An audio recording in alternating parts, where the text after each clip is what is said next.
We're about to dive into something from World War II that's going to mess with your head a little bit. It's going to challenge what you think you know about physics.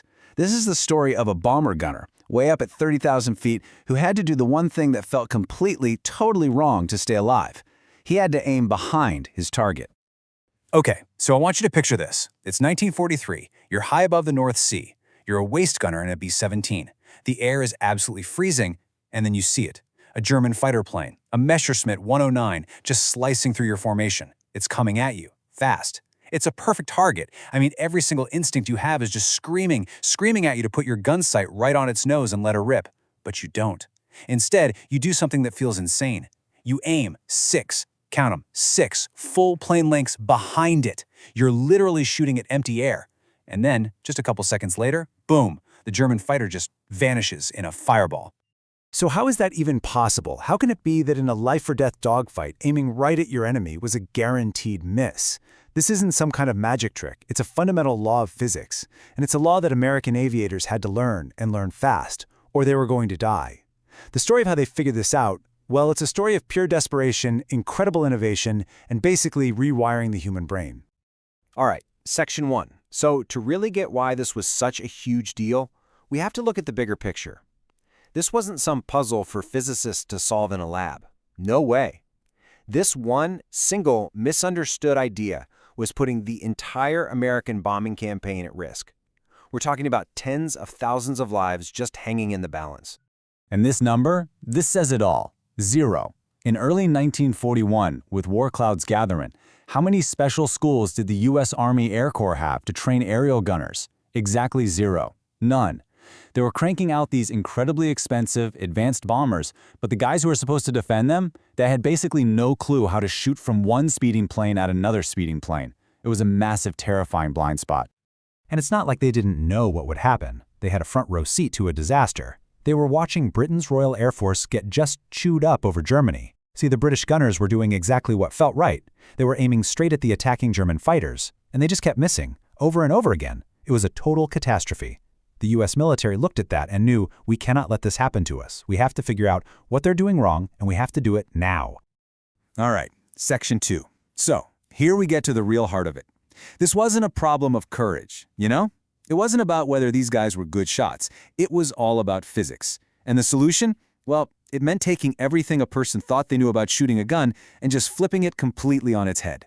It meant retraining thousands of guys to literally ignore what their own eyes were telling them in the middle of a battle. And this really lays it out perfectly.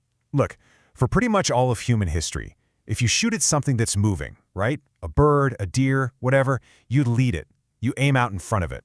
The idea is your bullet and the target meet up at the same spot. That's just instinct 101.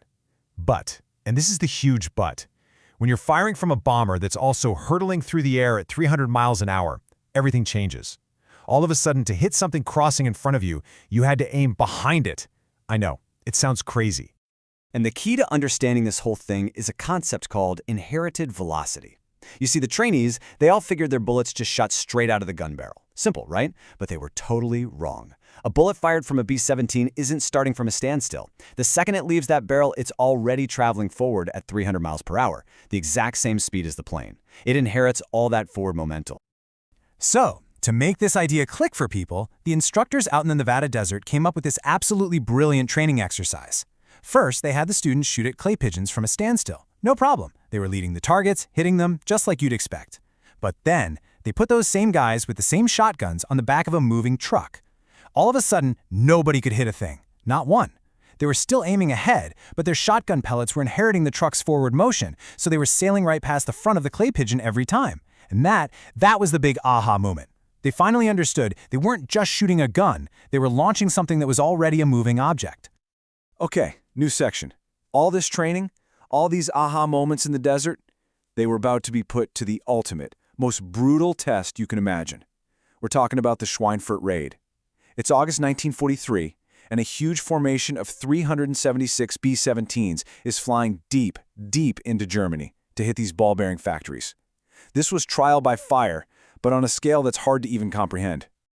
And the results? Well, on the one hand, they were just horrific. The Americans lost 60 bombers. That's a catastrophic loss rate, nearly 20% of the entire force. A lot of people looked at that and said, see, it's impossible. We can't do these daylight raids without fighter escorts. But then, look at that second number. The newly trained gunners, using these bizarre new techniques, shot down an estimated 27 German fighters. Now, initial claims were higher, but even 27 was a huge shock to the German Air Force. It was the proof, it was the validation that this crazy theory, it actually worked, even under the most insane pressure.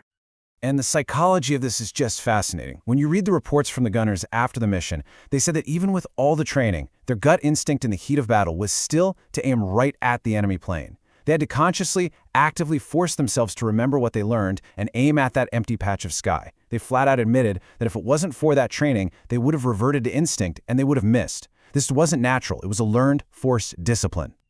Okay, section 4. So proving this theory worked was a massive breakthrough.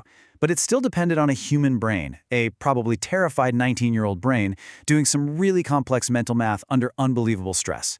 So the next question was obvious. Could technology help? Could we build a machine to do these weird calculations faster and better than a person could? And the answer, it turns out, was yes. It actually came from the British with something called the Mark II gyro gun sight. This thing was a marvel of technology for its time. It used a spinning gyroscope to automatically figure out the correct lead, or in this case, lag. The gunner just had to keep the crosshairs on the target, and the sight did all the hard math for him. And the test results were just staggering. Gunners using these new sights had double the hit rate of guys using the old sights, even when both groups totally understood the physics behind it all. The training got a tech boost, too. They called it Operation Pinball. Get this, the Army brought in these specially armored fighter planes that the students could actually shoot at with real guns. They used these special bullets called frangible bullets. They were made of compressed dust, so they'd just shatter on impact without damaging the plane. And whenever a bullet hit the plane, a big red light on it would flash. So for the very first time, students were getting immediate, real-time feedback while shooting at a real target, doing real combat moves. And the impact of this new training, it was huge. I mean, immediate and dramatic. The numbers showed that students who trained with Operation Pinball had a 30 to 40% higher hit rate in actual combat, compared to guys who only shot at those old fabric sleeves being towed behind another plane. It just proved it. The more realistic your training is, the better you can fight off those bad instincts when your life is on the line. Okay, last section. So, look, this whole story is about way more than just a cool piece of military history. The real lesson here, this idea of logic winning out over our flawed gut feelings, well, that idea has been echoing through technology and how we solve problems ever since. You can actually trace the evolution of this one idea right here. It starts with the manual brain power of the World War II gunners. That laid the foundation for the systems they used against fast-moving jets in the Korean War, which then led to the first computer-assisted guns in Vietnam. And today, that exact same principle of predictive aiming is baked into fully automated defense systems that can take out a target faster than a human can even blink. The human brain was basically replaced by a microchip, but the fundamental logic, it's exactly the same. So what's the big takeaway from all this? It's pretty simple, really. Our instincts, our gut feelings, they evolved for a much, much simpler world. You know, a world of hunting on foot, not a world of three-dimensional combat at 300 miles an hour. In this whole story, it's the perfect example of how, when we're up against a truly modern, complex problem, sometimes you have to have the courage to ignore what feels right and instead just trust the math, trust the data. And that really brings us right back to you, doesn't it? Because whether we're talking about our careers, our finances, even our relationships, we all face these moments where our gut is screaming at us to do one thing, but all the logic, all the data is pointing us down a completely different and usually much more uncomfortable path. So I'll just leave you with this question to think about. What's that big, complex target in your life? And are you brave enough to aim where it feels completely wrong in order to get it exactly right?